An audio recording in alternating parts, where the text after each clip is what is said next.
نے اپنے خلیل سے امتحان لینا چاہا کہ لوگوں کو پتا چلنا چاہیے کہ خلیل کون ہوتا ہے۔ حضرت ابراہیم خلیل اللہ علیہ السلام، حضرت میزان محترم خلیل اسے کہا جاتا ہے کہ گہرا دوست۔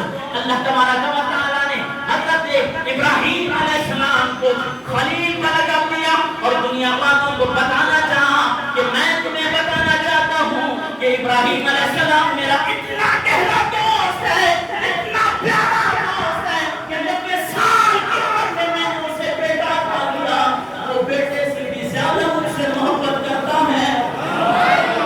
اللہ اکبر کبیرہ۔ حضرت اسماعیل علیہ السلام کی ایج 13 سال کی ہوئی۔ خالق کائنات نے حضرت ابراہیم علیہ السلام کو خواب کے اندر حکم دیا،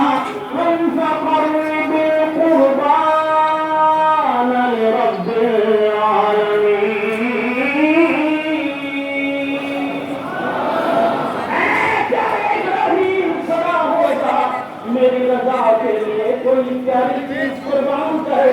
اللہ اکبر کبیرہ۔ حضرت ابراہیم علیہ السلام نے جب یہ رات کو خواب دیکھا کہ اللہ تبارک و تعالیٰ نے مجھے کوئی خاص چیز قربان کرنے کا حکم دیا، صبح ہوئی، حضرت ابراہیم علیہ السلام نے 100 عزیزان محترم اونٹ اللہ تبارک و تعالیٰ کی بارگاہ میں قربان کر دیے۔ جب رات ہوئی پھر خالق کائنات کی طرف سے حکم ہوا، قم فقرب القربان لرب العالمین۔ سبحان اللہ۔ اے پیارے خلیل، میری بارگاہ میں پیاری چیز قربان کر۔ حیران رہ گئے، میں نے اللہ کی بارگاہ میں 100 اونٹ قربان کیے، اب بھی یہ حکم نہ ہوئے۔ اگلی صبح ہوئی، حضرت ابراہیم علیہ السلام نے 100 بکریاں اللہ تبارک و تعالیٰ کی بارگاہ میں قربان کی۔ سبحان اللہ۔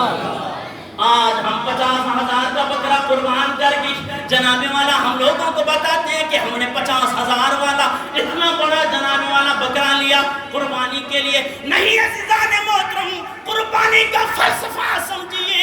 اب دوسری رات ہوئی، حضرت ابراہیم علیہ السلام نے 100 بکریاں اللہ کی بارگاہ میں قربان کی۔ پھر خالق کائنات نے اب تیسری رات آئی، اللہ تبارک و تعالیٰ نے حضرت ابراہیم علیہ السلام کو حکم دیا، قم فقرب القربان لرب العالمین۔ سبحان اللہ۔ اے ابراہیم، میری بارگاہ میں کسی پیاری چیز کی قربانی کر۔ اللہ اکبر کبیرہ۔ حضرت ابراہیم علیہ السلام نے اللہ کی بارگاہ میں التجا کی، مولا کون سی چیز؟ تو اللہ تبارک و تعالیٰ نے ارشاد فرمایا، وَلَدُكَ اسماعیل۔ سبحان اللہ۔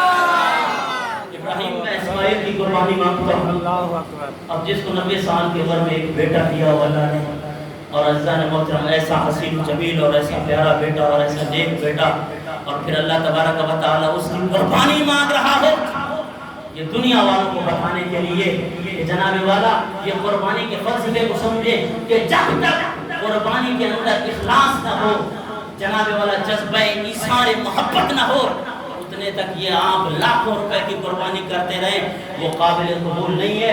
قابل قبول وہ قربانی ہے جس کے اندر اخلاص بھی ہو اور ایثار کا جذبہ بھی ہو۔ بے شک۔ تو دعا ہے کہ خالق کائنات ہمیں صحیح معنی میں اللہ تبارک و تعالیٰ کی